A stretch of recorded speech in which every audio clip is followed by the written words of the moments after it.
आम चाहूँ कृषक माने पर क्विंटाल 3100 टंका धान मूल्य से डायरेक्ट पाइबे अकाउंट को जीव बोनस टंका 800 टंका इनपुट सब्सिडी जोड़ा कहुटा आम 8 तारिख दिन रिलीज कर माननीय मुख्यमंत्री हाथ में रिलीज हम 8 तारिख दिन ठार समस्त को रिलीज कर सोलार रिलीज कर जोटा 2300 टंका सेटा होची एमएसपी मिनिमम सपोर्ट प्राइस आउ जोटा 800 टंका राज्य दौची सेटा इनपुट सब्सिडी अर्थात बिहन किनिया सार किनिया जंत्रपाति किनिया प्रकार सहायता दिया जाउची एमएसपी तो दिया जीवो एटा एक्जाक्टली 3100 टंका पर क्विंटाल दिया जीवो ये फाइनल सेतुरु आमे हटू ना किंतु 800 टंकाटा राज्य दब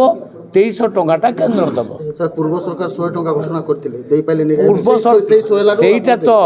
आपण माने सेही जे घोषणा करथला ता पाखुटे जानतु जे पचारंतु जे आज्ञा 100 टंका डिक्लेयर करथिले आपण देई पारले नाही किंतु मोहन माझी सरकार 800 टंका डिक्लेयर करी तुरंत देला ये होची हमर सरकार रो निश्चित भाव गोटे माने छक्का मारिबा सहित समान।